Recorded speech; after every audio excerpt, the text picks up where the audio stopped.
Amateurs d'éloquence, bonsoir. Je vous souhaite chaleureusement la bienvenue dans ce bel amphithéâtre où va se dérouler la finale de la première édition du tournoi de plaidoirie organisé par la Fédération française de débat et d'éloquence. Ici vont s'affronter deux belles équipes qui auront non seulement pour but de remporter ce beau trophée, mais aussi de nous éblouir, de nous époustoufler et de nous divertir. Car c'est ce qui fait la beauté de la plaidoirie, cette capacité que chacun a de nous transmettre des émotions et des idées d'une façon qui lui est propre. La plaidoirie est donc un aspect fondamental de l'éloquence et c'est un grand plaisir de savoir que c'est une valeur qui nous a permis de nous rassembler ce soir pour assister à cet événement qui s'avère sensationnel. Je tiens donc à remercier tous ceux qui ont permis à cet événement de voir le jour, à commencer par la Fédération bien sûr, qui nous a permis de rassembler ces belles associations, mais aussi chacune des associations qui a participé, dont je vois de nombreux membres dans l'Assemblée, et plus particulièrement nos camarades tribuns de Saint-Germain et bien sûr la Joute de Vinci. Enfin, je veux remercier personnellement celui qui a été l'architecte et la colonne vertébrale de ce concours, celui que j'ai vu personnellement s'affairer depuis le début de l'année sur ce qui apparaissait au début comme un rêve lointain, celui qui a remis au goût du jour ces disciplines qu'il a plaidoirie, j'ai nommé Karl Savoyard. Je vous demande...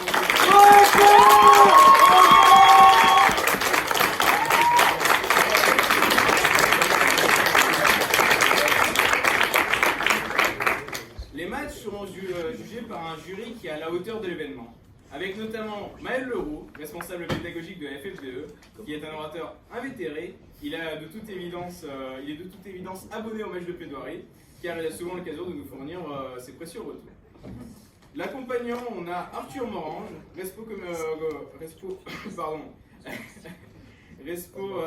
communication de la FFDE, organisateur du prix Mirabeau. Il a bien assez de performance au compteur pour que sa présence soit indispensable dans ce jury. Et nous rejoindra plus tard dès qu'il le peut, parce que visiblement il est un peu en galère. Quant à Arnoux, comme on ne présente plus non plus, il s'en chargera si jamais il arrive un jour. Enchaînons sur un rapide rappel des règles. Les orateurs prononceront un discours qui devra faire entre 4 minutes 15 et 5 minutes, avec un coup qui marquera le temps à 4 minutes et un autre à 4 minutes 45. À 5 minutes, on leur annoncera qu'ils devront conclure. À la fin de chaque performance, l'orateur devra répondre à une question posée par son opposant et lui seul.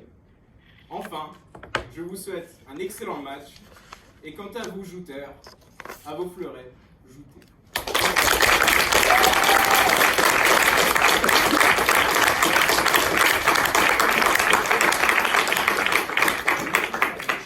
Mesdames et messieurs, sur le premier sujet, faut-il plaindre les imbéciles heureux ? Nous accueillons sur ce sujet à la positive pour commencer cette soirée, Antonella des Tribuns de Saint-Germain.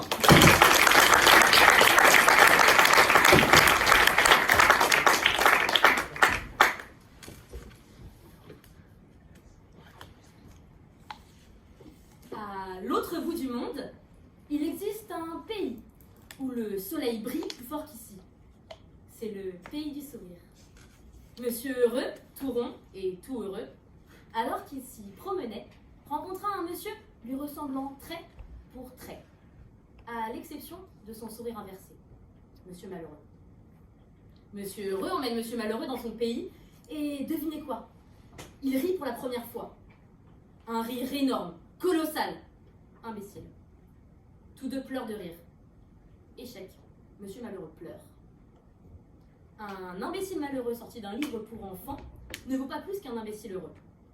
Monsieur, madame, il faut plaindre les gens trop heureux, ceux qui sont imbécilement heureux. On a inventé que le sujet de notre existence était le bonheur. Pourtant, les plus grandes créations de l'humanité n'ont jamais pris en compte son existence. Marie Curie cherchait-elle le bonheur quand elle risquait sa vie pour braver les limites de la science?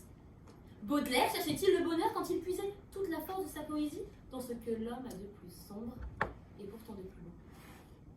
Le bonheur n'est pas stable, il est même inatteignable. Il est le fruit d'une réaction de ton cerveau, ton barman du quotidien, qui t'envoie un shot d'endorphine, tu es content. Et puis, un nouveau shot, tu te crois content. Et un troisième, un quatrième, le bonheur est un maître de shots sans fin. Et nous voilà ivres, mais certainement pas de bonheur. Face à cette cette situation d'anomie, croire atteindre le bonheur, c'est une forme d'imbécilité. Pour cela, je les plains, moi, ces gens heureux. Être heureux, c'est être durablement content de son sort, complété dans la définition par « les gens heureux n'ont rien à dire ». Les gens heureux n'ont rien à dire, ils se contentent de tout, ne peuvent se plaindre de rien. Mais vous n'êtes pas toujours content. Vous êtes énervé quand vous marchez sur une crotte avant d'arriver au travail. Et merde, vous vous êtes fait contrôler. Contrôle surprise raté, il fallait mieux écouter en TD. Et ça arrive, ce n'est pas grave. Ce qui vous rend malheureux ne vous tue pas. Cela vous rend plus vivant. Tous ces instants de vie n'appartiennent pas aux gens heureux. C'est pour cela qu'ils sont à plaindre. Quand on est heureux, on a tendance à dire oui à tout, partout, tout le temps. On dit oui, et pourtant on simule. Être heureux, ça rend imbécile. Les gens heureux n'ont rien à dire, pas plus que ceux qui sont imbéciles.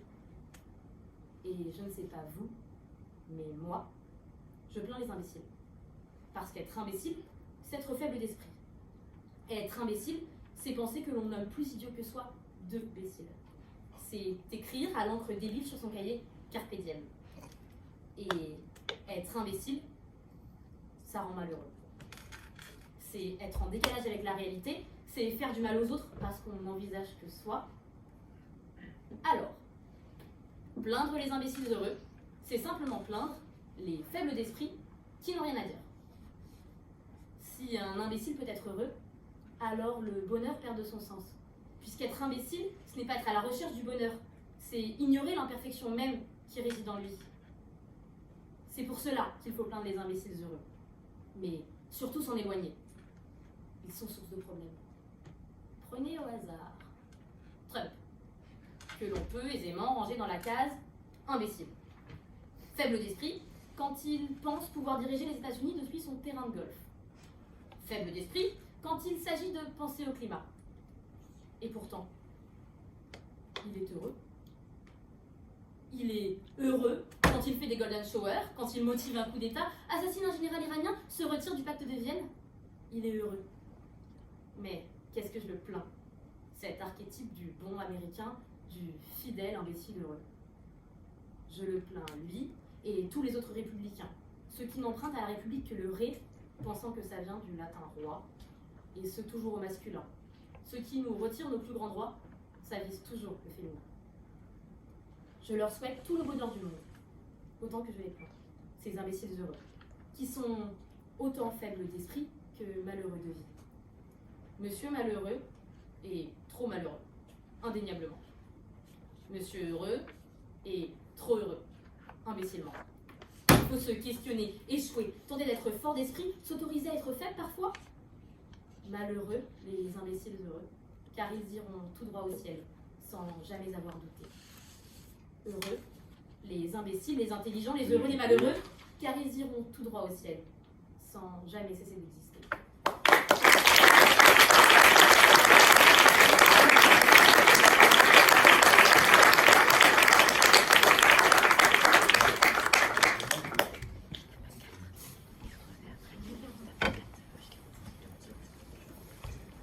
En quoi une famille en tout point heureuse, en surmontant son malheur, n'est pas vivante mais stupide? Je pense que la réponse est dans votre question.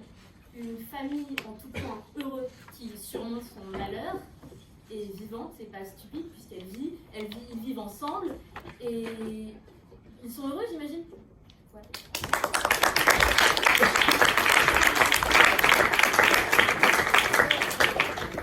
Pour lui répondre sur ce sujet, faut-il plaindre les imbéciles heureux? À la négative, nous accueillons Nathalie de la Joute.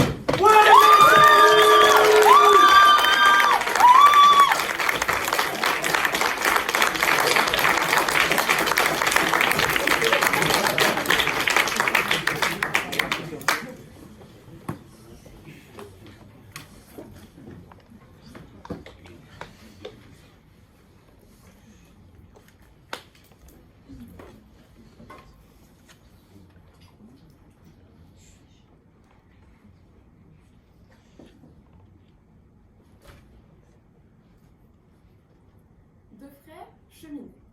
L'un, chargé de stupidité. Il n'est pas allé à l'école et ne cherche pas à se cultiver.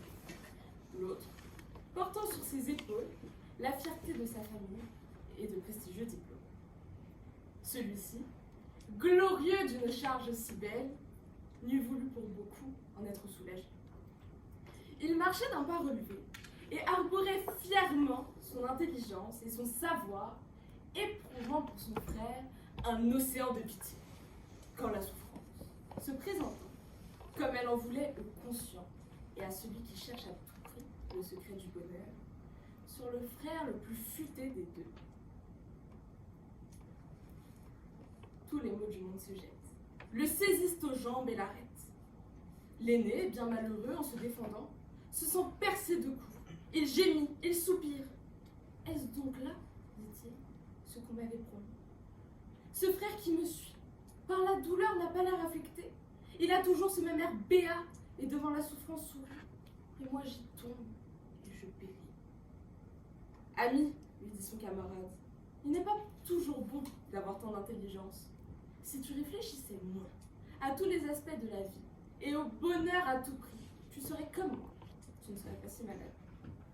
La conscience du plaisir, c'est bien, mais l'inconscience de souffrir, c'est mieux. Et ce n'est pas parce que le contraire est pensé par les tribuns qu'il faut plaindre les imbéciles heureux. Pourquoi rendre de pitié quelqu'un qui se satisfait pleinement de ce que les limites de sa stupidité lui apportent? Si un imbécile se complaît dans son ignorance et son goût intellectuel, grand bien lui fasse. Il n'a besoin de la pitié de personne. L'imbécile se contente de ce qu'il a et de ce que ses facultés lui octroient. Et inconscient de la souffrance, rien ne peut briser son bonheur. Au contraire, une personne intelligente aura tendance à être constamment tourmentée par tout ce qu'elle sait de la souffrance, ce qui l'entravera dans le bonheur dont elle fait une quête. C'est alors l'intelligent tourmenté qui a à plaindre et qui a tout à envier à l'imbécile heureux. Pour répondre à cette question, j'ai essayé de me mettre dans la peau d'une personne aussi intelligente qu'Antonella. Il fallait que je m'y réserve pour avoir une chance de gagner face à une contradictrice aussi redoutable. Et cela a été 3 jours de tourment pour moi. Prendre conscience de l'enjeu d'une finale, du bonheur d'être arrivé jusque-là, remis en question par peur de la suite, par peur de perdre, par peur que mon bonheur s'arrête. Que tout le beau parcours de la joute s'arrête sur une défaite. Et cette peur, vous avez tous dû l'éprouver un jour autant que moi. Et autant que moi, envier l'imbécile heureux qui en aurait eu que faire des enjeux. Après tout, comment peut-on craindre quelque chose dont on est trop bête pour connaître l'existence? Ce soir, ce n'est pas l'imbécile heureux que je blâme, mais l'argumentaire condescendant de ma contradictrice. La condescendance de trouver une définition Google et l'appliquer à tout le monde.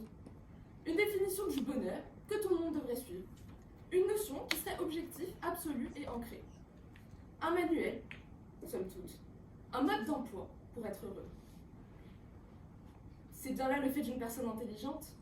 Mais est-ce que le bonheur est quelque chose qui se lit dans des livres? Est-ce que le bonheur est une définition à suivre? Est-ce qu'être heureux est commun à tout le monde? Je ne pense pas. Et à partir du moment où l'être humain est unique et qu'il contient plein de subtilités, on ne peut pas appliquer une seule définition à 7,8 milliards d'êtres humains. Ainsi, une personne intelligente ne sera pas aussi heureuse et heureuse de la même manière qu'un imbécile. Mais les imbéciles trouvent peut-être plus facilement le bonheur parce qu'ils voient les choses qui sont à portée de leurs mains, à défaut de voir autre chose, à défaut d'avoir conscience de la souffrance, à défaut d'avoir conscience du malheur, de la douleur. Ils se complaisent dans ce qu'ils ont.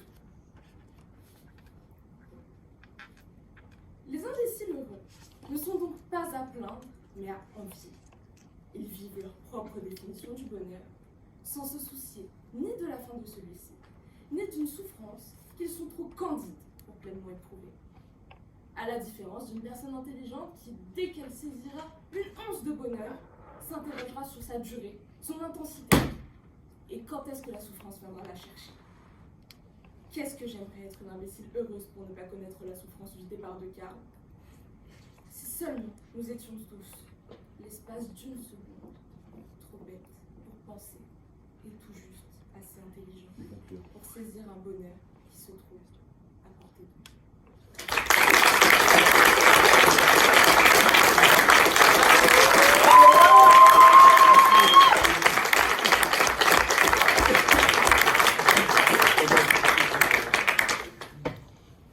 main. Madame, si les imbéciles ne sont pas conscients d'être malheureux, comment peuvent-ils être conscients d'être heureux? Bien justement, c'est la question qui se pose, et comme je ne suis pas une imbécile, je ne peux pas savoir ce qu'ils appellent le bonheur et ce qu'ils appellent le malheur. Mais quand on voit leur sourire béat devant toutes les souffrances de la vie, puisque ce sont des imbéciles, quand on voit monsieur diriger les États-Unis depuis son terrain de golf et être content de faire passer une loi qui interdit l'avortement, on ne peut que s'imaginer qu'ils ne peuvent qu'être heureux quand ils n'ont pas conscience de tout le mal qu'ils font aux gens intelligents.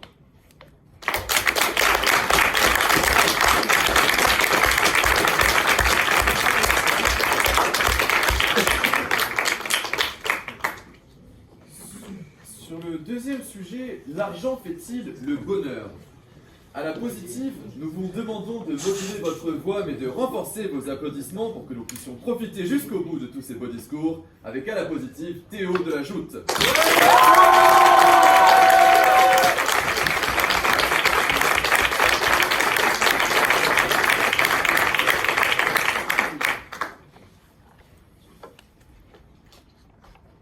L'être humain est unique parmi toutes les créatures qui nous entourent. Autour de son noyau d'être vivant s'ajoutent des couches qui le distinguent des autres. Le rapport à l'argent fait partie de cet épiderme qui constitue l'homme. Depuis son apparition, que l'on en ait ou que l'on en soit dépourvu, sa présence ou son absence joue dans tous les cas un rôle prépondérant pour notre existence. Par ailleurs, certaines choses sont pourtant inestimables. Leur importance est telle qu'on ne peut leur fixer de prix. Le bonheur, cet état de satisfaction durable, en fait indubitablement partie. Le recours à l'argent pourrait alors paraître bien naïf pour l'atteindre. Cependant, l'argent est bien une clé qui mène au bonheur. Plutôt que de le voir comme le partisan d'un caprice futile, il faut le considérer comme un outil véritablement utile, qui nous permet de vivre, une enveloppe qui nous protège et permet de nous élever. Évidemment, il peut servir à s'offrir un petit plaisir le temps d'un moment heureux. Mais vous aurez bien compris qu'il ne s'agit pas là du bonheur. Celui-ci s'écrit sur un terme beaucoup plus long. Et c'est en assurant un rôle protecteur que l'argent nous offre ce présent, que rien ne saurait acheter. Notre vie se construit autour des projets que nous menons. Ces projets qui nous définissent ne sauraient être réalisés sans l'assurance d'avoir un toit sur la tête, d'un organisme en forme et de tous ces éléments qui sont nécessaires pour notre quotidien. C'est en nous permettant de construire notre vie comme nous le souhaitons que l'argent participe à la construction de notre bonheur. C'est en nous récompensant de tout ce que nous avons accompli qu'il fait de ce bonheur un véritable moteur. Cet argent le plus pur, celui dont nous sommes le plus fiers, qui nous rappelle encore le chemin qu'il reste à accomplir, est celui que l'on porte autour du cou. Ce collier brillant qui fait jaillir en nous un bonheur éclatant, une fierté qui dure bien plus longtemps qu'un simple instant. Cet argent qu'on reçoit est la récompense dûment méritée d'un travail fourni, une récompense qui témoigne de notre engagement, de tous nos efforts. Ce parcours qui a été réalisé, personne ne pourra jamais le faire disparaître. Il fera partie pour toujours de ces petites lignes de l'histoire et personne ne pourra remettre en question l'identité de leur auteur. Cette reconnaissance éternelle d'inconnu, de ses proches et de soi-même est une source infinie de bonheur pour quiconque en fait l'expérience. Toutefois, il s'agit bien d'argent, ce qui implique que le travail nécessite d'être complété. Il est nécessaire d'accepter ce fait et de continuer à avancer pour progresser toujours plus. L'argent suscite alors l'envie d'obtenir plus. Il fixe un objectif à chacun pour tous nos lendemains et ainsi, il donne un sens à nos vies. Prenons un compétiteur, quel que soit le domaine, qui obtient ce fameux argent. Certes, il ne s'agit pas de l'or, mais il est déjà fier de ce podium pour lequel il a consacré son énergie. ce projet qui finalement a abouti. Et il est fier, car ses efforts ont été récompensés. L'argent lui donne aussi une motivation nouvelle, que l'or ne peut forcément lui apporter. Celle de se dépasser, car il reste encore des paliers à franchir. C'est bien en donnant un sens à sa vie que l'homme rencontre le bonheur. Cette relation perdurant aussi longtemps que ce sens existe. Nous sommes tous compétiteurs dans notre vie. Nous sommes tous confrontés à cet argent. Celui-là même qui nous éduque en nous poussant à tirer le meilleur de nous-mêmes. C'est bien en faisant l'effort de faire les choses au mieux jusqu'à atteindre le succès espéré que l'homme goûte au bonheur.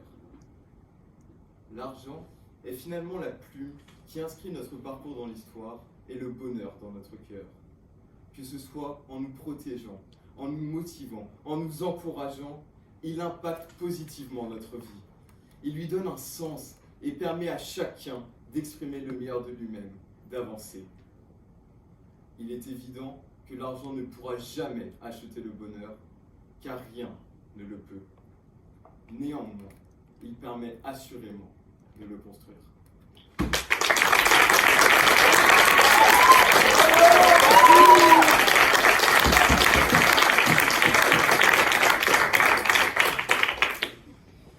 Monsieur, si l'argent permet de construire le bonheur, quel est le prix des travaux que vous entreprenez pour être heureux dans votre vie?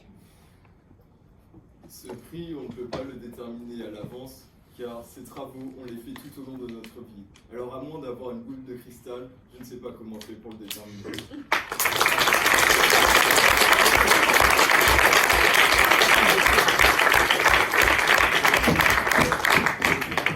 Mesdames et messieurs, pour lui répondre à la négative, nous vous demandons d'accueillir avec le même enthousiasme impartial Attila de Toldi, écrivain de Saint-Germain.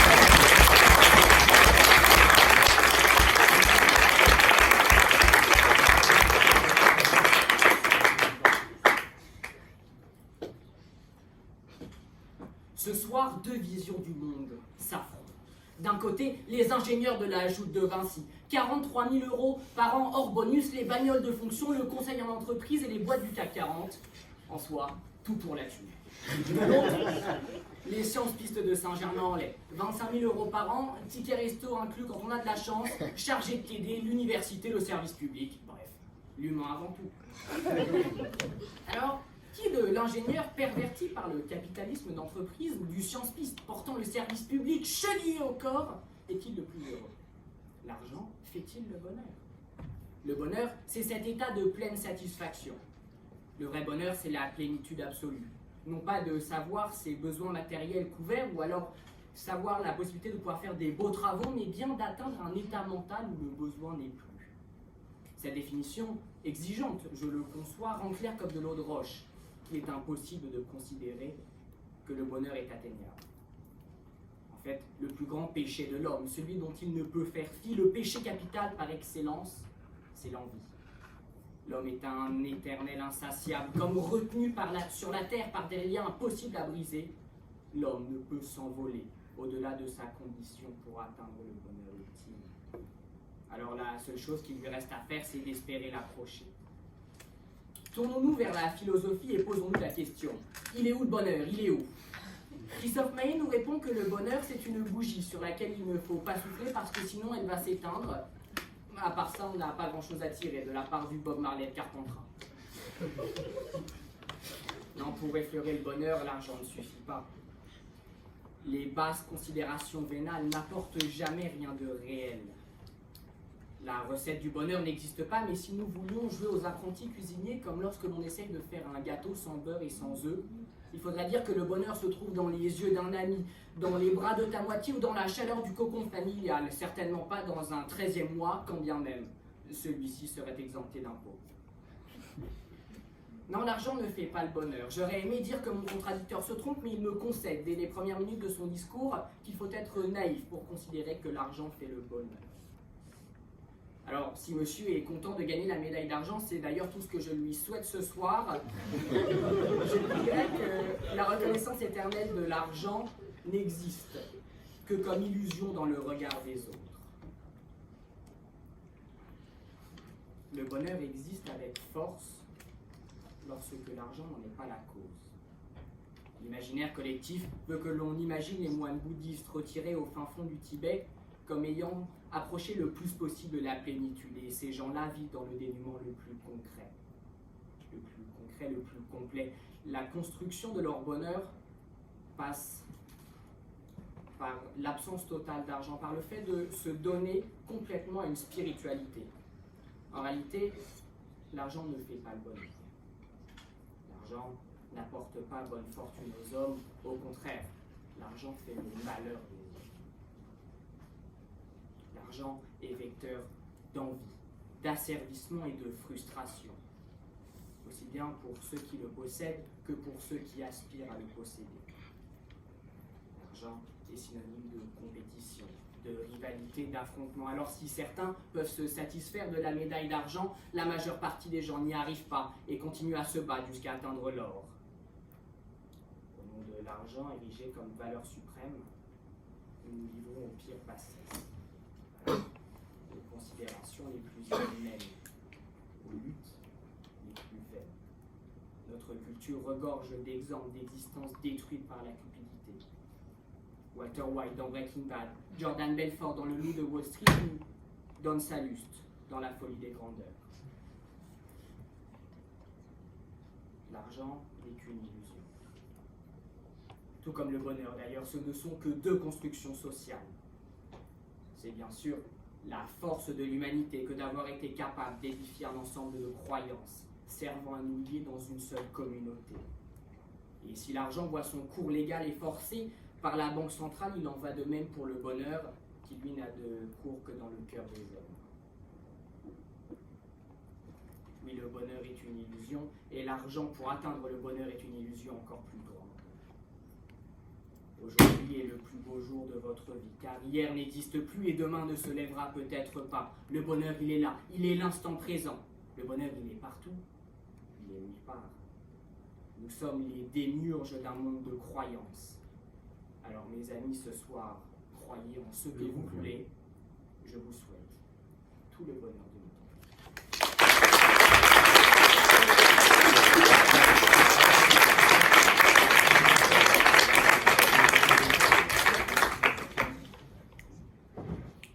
Si l'argent, comme je vous le dis, n'apporte que le malheur, en quoi un SDF qui vivrait sans le sou en serait exempté et serait donc moins malheureux que quelqu'un qui possède un toit pour dormir? Et parce que dans la société magnifique, la société rêvée où il n'y aurait plus d'argent, il serait tout aussi heureux que tous les autres.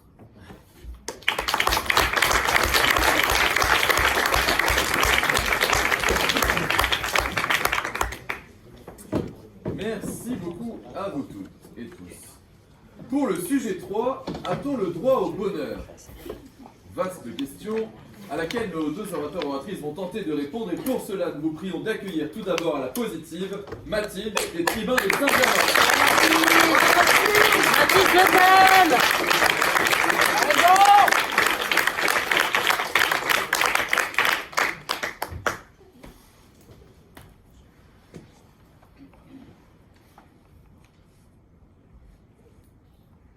Le parfum du bonheur est celui de la liberté de l'être, celui de croire qu'il n'a pas de limite, celui des crêpes cuisinées par amour avec ma grand-mère. Le bonheur se compose d'autant de chemins à emprunter qu'il y a d'individus sur Terre pour les parcourir. Parmi tous ces individus, moi, je marche seule. Je marche seule. Et vous aussi. On s'évade, on rêvasse, on s'autorise à penser au bon temps. Je vous parle d'un temps où je n'ai que 20 ans. Il est 20h, un verre de vin à la main, je suis entourée d'une poignée d'amis. Il fait beau, il fait chaud, je souris à ce garçon à l'autre bout de la table, il me rend son sourire et me fait rougir. On n'est pas bien là. Mais peut-être que pour vous, il est 20h, vous avez dans la main votre 3e verre de vodka alors que la soirée a commencé il y a 1 heure. Il fait trop chaud. Mais c'est que du bonheur. Alors courons après ce bonheur. Je vais me lever et aller lui parler et vous allez finir cette vodka, même si demain personne ne se lèvera de bonheur. Qui, à cette heure-ci, pourrait nous empêcher d'être heureux? Personne n'en a le droit. Notre bonheur se trouve au plus profond de nous-mêmes et ne subit le joug d'aucune loi. Il est pour certains synonyme de notoriété, de luxe et de paillettes, et pour d'autres, de la chance de n'en avoir aucun des trois. Nos visions du bonheur divergent, et c'est ici que demeure leur beauté. Nous avons le droit de fantasmer notre bonheur parce que nous sommes humains. Nous sommes des êtres libres et heureux en droit, libres d'exister, de penser, d'aimer, heureux d'exister, de penser, d'aimer. Parce que le bonheur, c'est cette chance que l'on a de pouvoir se créer des souvenirs de notre premier cours de danse, au premier pas sur scène, du premier pas sur la planche de surf, au premier plat, 5 secondes plus tard, du premier regard, au goût sucré, du premier baiser. Ce bonheur-là, nous y avons tous droit. Je vous entends murmurer que vous non. Vous non, parce que vous ne le méritez pas, ce bonheur. Et même si c'était le cas, à quoi bon? Vous n'allez quand même pas chercher à gravir une montagne dont vous risquez de ne jamais apercevoir le sommet. Vous me dites que vous n'avez pas droit au bonheur à cause de ce plafond de verre social qui vous empêche d'accéder aux riches plaisirs de la vie. Et c'est comme ça. Pourquoi essayer de le briser, ou même pire, de trouver mieux avec ce que vous avez? Vous pensez que vous n'avez pas droit au bonheur parce que c'est facile. Vous ne cherchez pas à être heureux, de toute façon vous n'avez pas le droit. Voilà, le fatalisme humain qui vous empêche d'accéder au bonheur. Vous vous complaisez dans votre malheur, qu'il est réconfortant, il vous enveloppe, vous envoûte, vous dit des mots d'amour, vous n'y pouvez plus rien. Alors non, le bonheur n'est pas établi. Et oui, bienvenue dans la vie réelle, on ne vous servira pas sur un plateau d'argent juste parce que vous existez. Vous avez droit au bonheur, parce que c'est à vous de le trouver. Les droits ne sont pas acquis. Les Américaines partent aujourd'hui à la recherche du temps perdu pour leur droit à l'avortement. Les couples homosexuels combattent encore pour avoir le droit de célébrer leur amour. Moi, tous les jours, j'espère obtenir le droit de me vanter de rendre fiers mes parents. Promis, maman, ça arrive. Ces droits ne sont pas acquis, mais s'il y en a un qui est inaliénable, c'est bien celui de la poursuite du bonheur. Et si nous pouvons nous targuer d'avoir accès à n'importe quel chemin, il s'agirait désormais de l'emprunter. Vous avez le droit de boire votre 4e vodka si elle vous rend heureux. Oui, je vous ai vu vous resservir. Alors faites-le. Personne ne le fera à votre place. Tout comme personne ne m'offrira un master à Sciences Po Paris, mais promis papa, ça arrive. On a droit au bonheur, car à défaut de l'empêcher, le droit nous l'assure. C'est pour cela que je vous souhaite tout le bonheur du monde, même s'il n'est qu'un artefact, face au droit qu'on a de le conquérir.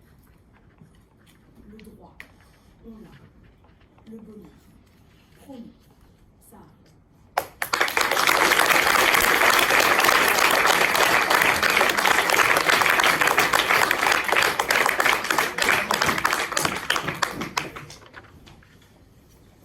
Madame, quelle est votre réaction quand l'État français interdit à Guy Georges d'accéder au bonheur en l'empêchant de tuer et violer des jeunes femmes? Monsieur,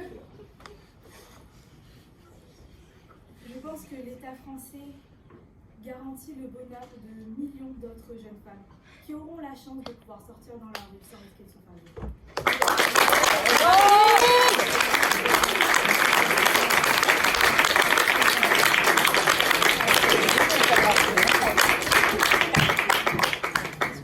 La négative pour lui répondre, nous accueillons Guillaume de la Joute de Vinci.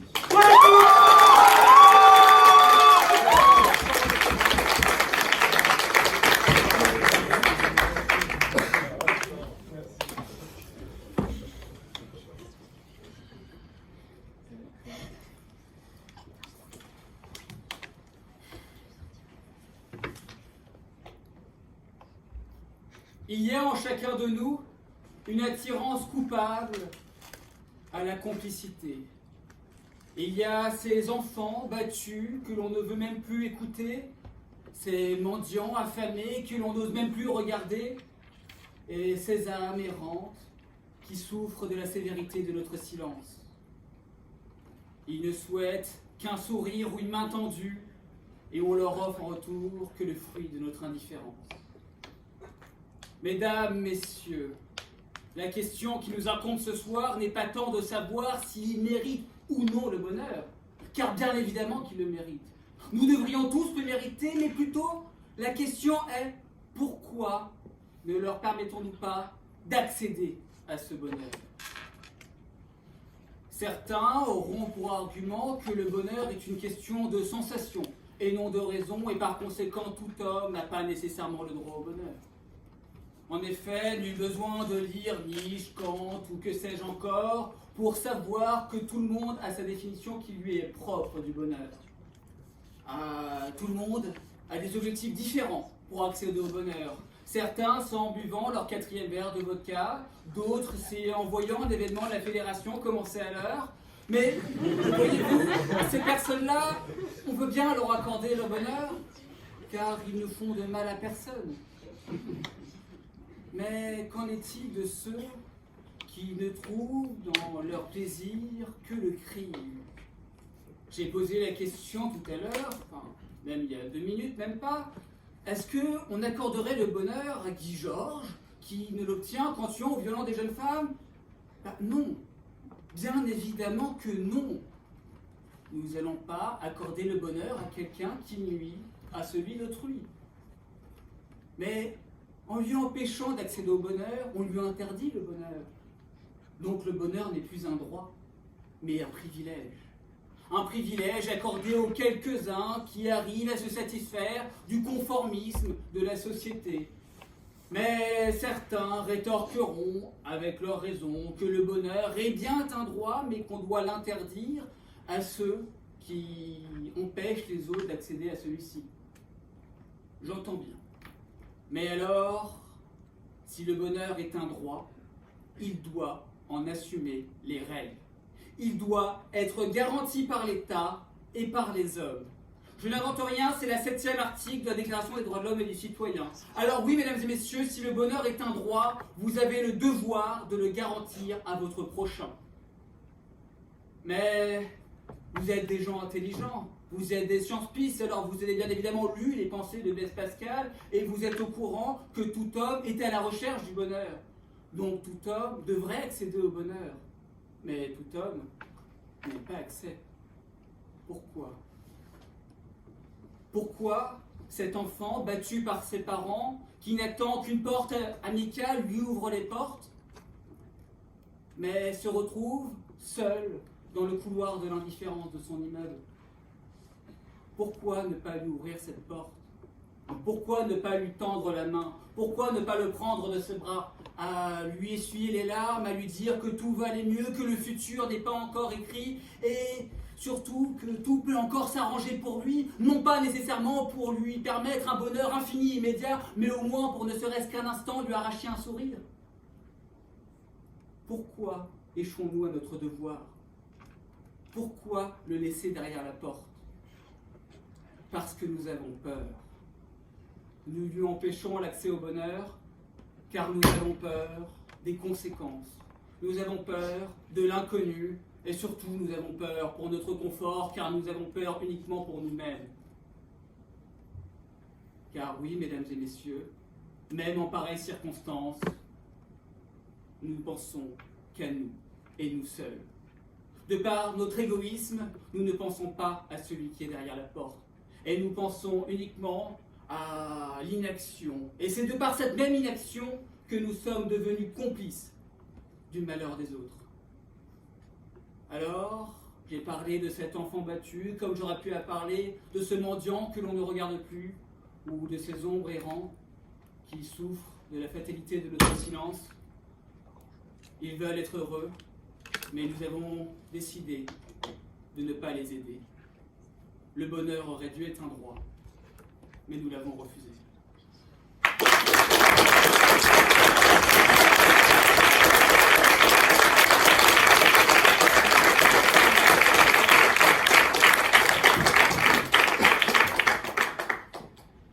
Monsieur, vous avez parlé de la peur.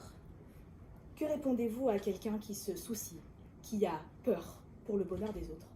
Alors, madame, j'ai contredit la vertu du silence en disant que c'était quelque chose de mal, mais maintenant peut-être avoir la vertu du réel, car bien évidemment que ces personnes existent, bien évidemment qu'il existe Mère Teresa ou que sais-je encore. Mais les chiffres sont là. L'université d'Harvard en 2017 a prouvé que lors d'une agression, sur 100 personnes, il n'y en a seulement que 8 qui agissent et qui aident. Donc oui, mais ces 8 personnes existent sur 100. Mais qu'en fait-on des 92 autres?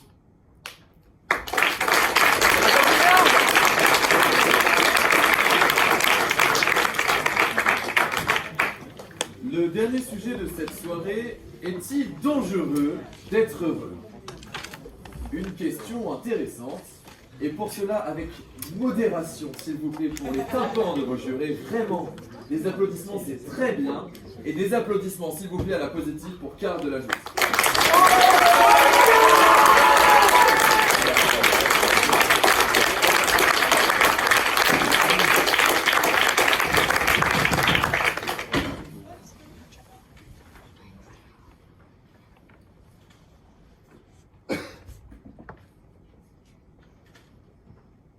Il y a dans le bonheur quelque chose de mystérieux, de presque insupportable. On nous dit depuis la nuit des temps que l'homme cherche à tout prix à être heureux, que s'il se satisfait dans sa condition, c'est qu'il s'accomplit, et que s'il s'accomplit, c'est qu'il peut vivre sans crainte et sans remords. Mais il y a une chose qu'on oublie, c'est le confort du bonheur. Ce chemin, cette balade, cette sensation, tout est beau, tout est rose, on sourit, on siffle, on mange, on boit et puis on dort. Sans se soucier que derrière le buisson, quelque chose nous guette. Et trottant fièrement sur son chemin, on fait disparaître sa prudence. C'est par le bonheur qu'on s'accomplit, mais c'est aussi par le bonheur qu'on stagne. Des statues, voilà ce que sont les gens heureux. Car le bonheur, c'est cet état de satisfaction qui se caractérise par sa stabilité et par sa durabilité. Ce n'est pas un plaisir éphémère, ce n'est pas une joie anodine, c'est un équilibre. L'homme heureux vit une forme de plénitude. Il se complaît dans cet équilibre. Il baigne dans le confort. Il ne veut surtout pas le quitter. Car le confort, c'est cette drogue dure, forte et insaisissable qui de son parfum vous consume et de ses chaînes vous condamne. L'homme heureux n'a aucun désir parce qu'il les a tous réalisés. Il n'a aucune pulsion, aucune tentation, rien ne l'anime. Alors, il reste là, comme une étoile de mer, il s'engouffre dans une impasse, il languit et il stagne dans sa condition. Mais le monde, lui, ne stagne pas. Il change toutes les secondes. Des larmes, des rires viennent pimenter cette intrigante comédie qu'on appelle la vie. Par instinct de survie, l'homme doit s'ajuster aux nouvelles menaces de l'environnement qui l'entoure. Il doit évoluer et se préparer aux imprévus les plus abjects. On nous apprend, depuis notre tendre enfance, de se préparer, de réagir et agir face aux aléas de la vie. Quand maman nous disait petit, ne sois pas heureux, chérie, ne te repose pas sur tes lauriers, reste éveillé, bonhomme, tu ne sais pas ce qui peut t'arriver. Être heureux, c'est briser cette barrière de protection. C'est abattre notre prudence. C'est devenir vulnérable. C'est venir à cet examen du bac, à cet examen du barreau de Paris, les mains dans les poches, tralalant, pensant que tout est beau et que tout est rose. Et puis, quand on reçoit la belle claque de la vie, car on en reçoit souvent, cet échec cuisant, on rentre bredouille et quelque individu par-ci nous questionne. Mais alors, tu sembles triste soudain. Qu'arrive-t-il, dis donc? Mais va te faire mettre! Reste heureux!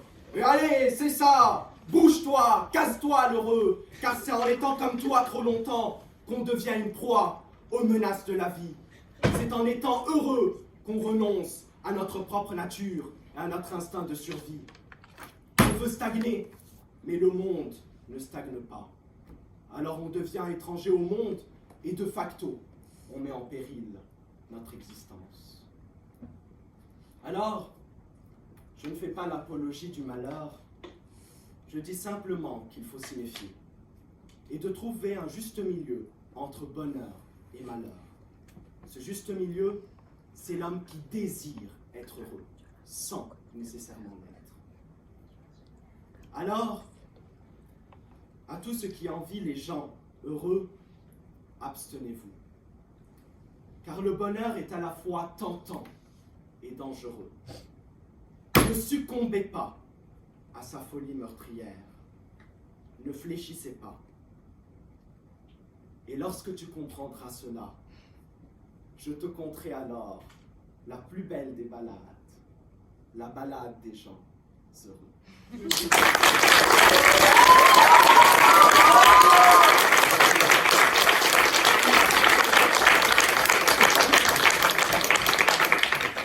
Monsieur, qu'a-t-il bien pu vous arriver la dernière fois que vous avez consommé cette drogue du bonheur?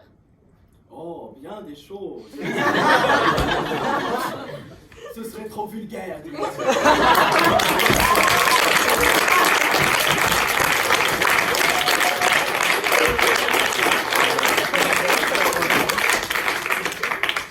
Mesdames et messieurs, pour conclure cette soirée et répondre à la négative, nous accueillons Lise des Tribuns de Saint-Germain.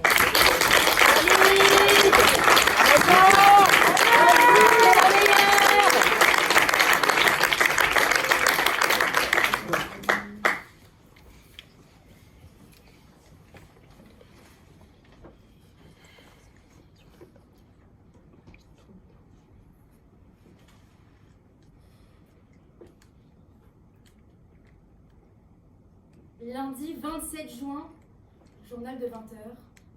Le droit à l'avortement est anéanti aux États-Unis. L'Ukraine est sous l'emprise de la Russie. En Norvège, une fusillade éclate dans un bar LGBT. 2 morts, 21 blessés. Vivre nous expose à une infinité de dangers, parfois matériels, parfois naturels, mais surtout un danger universel. Nous sommes mortels. L'humain est en sursis, l'homme vit condamné à errer dans le couloir de la mort sans trop savoir quand la sentence va tomber. L'homme vit une épée de Damoclès au-dessus de la tête, fragile être exposé à bien des dangers. Pourtant, l'homme vit. Vivre est le plus grand danger de l'existence. C'est sauter d'un immeuble en sachant qu'après la chute, il est l'atterrissage. C'est monter dans un avion dont on sait pourtant qu'il va droit vers le crash. Vivre, c'est savoir que l'humanité court à sa perte et savoir aussi que l'on ne peut plus y faire grand-chose. Et pourtant, malgré la fatalité de notre condition, nous avons la drôle d'habitude de trouver des raisons de rire, d'avoir en une journée 1000 raisons de sourire et surtout, encore plus de raisons d'aimer. Pourtant, malgré tout ce qui pourrait nous arriver de dramatique au cours d'une vie, nous avons cette merveilleuse capacité à fermer les yeux et à privilégier l'oubli. Mais détrompez-vous. Si notre existence vous semble si paradoxale, c'est parce qu'il vous manque la dernière petite pièce du puzzle. Celle qui fait que la grande image prend tout son sens. Cette pièce qu'il vous manque, c'est réaliser que vivre est dangereux et que dans cette vie de tous les dangers, le bonheur est salvateur. Être heureux, c'est la ceinture de sécurité dans une voiture avec un frein cassé. C'est la bouée de sauvetage qui vous empêche de vous noyer. C'est le parachute qui vous sauvera avant que l'avion ne se crache. Le bonheur, c'est une petite pilule d'endorphine qui vous autorise à fermer les yeux sur la noirceur du monde et à les ouvrir sur toute sa beauté. Non, très cher Karl, le bonheur ne me fait pas stagner, il me pousse, il me porte, il me propulse. Et puis tu sais, je suis heureuse et pourtant je rêve encore, mais je ne te dirai pas de quoi. Ce qui me rend heureuse, moi, c'est les autres, c'est vous, c'est toi. Ce qui me permet de garder la foi, ce sont ces personnes qui m'inspirent par leur intelligence vibrante, leur beauté humaine, leur personnalité déroutante. Ce sont ces personnes qui emplissent ma vie de lumière et jettent des zones d'ombre sur la méchanceté de ce monde. Voilà ce qui me rend heureuse, voilà ce qui me comble et plus encore, voilà ce qui me sauve. Être heureuse me permet de garder espoir, de continuer à croire que mon avenir n'est pas dérisoire, malgré tous mes déboires. La voilà, mon ode à la joie. Être heureux nous sauve de la banalité, de la fatalité et de la méchanceté. Tendre au bonheur permet de donner du sens à sa vie et d'avoir une raison de la vivre pleinement. Vous ne regretterez jamais une décision que vous avez prise à un moment où vous avez été heureux. Finalement, tendre au bonheur permet de vivre une vie qui vaut la peine d'être vécue. Être heureux n'est pas dangereux. Ça ne brûle pas, ça n'enivre pas, ça ne drogue pas, ça guérit des maux de la vie. Ça nous dépasse, c'est plus grand que nous et c'est assez puissant pour altérer le cours du temps. Moi, je vous souhaite tout le bonheur du monde et c'est bien la preuve que ce n'est pas dangereux. Soyons heureux pourvu d'en être conscients. Soyons heureux pourvu de plonger dans le regard de l'autre et d'être capable d'y voir le reflet de son propre bonheur. Ce bonheur-là même qui permet de sortir la tête de l'eau, d'arrêter de courir un instant et de faire une pause pour respirer, emplir ses poumons de l'amour qui nous entoure et de la sagesse des autres. Balayons d'un revers de la main cette idée préconçue qui veut nous faire croire que le bonheur est inaccessible, rare ou pire, dangereux. Et rappelons-nous que l'on peut trouver du bonheur dans les endroits les plus sombres. Il suffit juste de se souvenir d'allumer la lumière.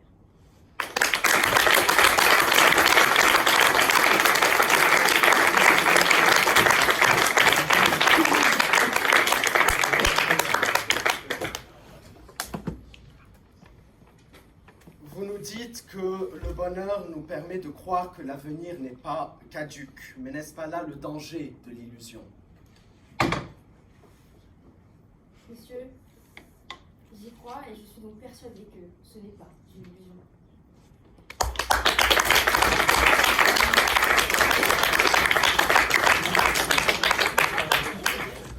Mesdames et messieurs, merci beaucoup. Nous allons nous retirer pour délibérer. Oui, c'est vrai.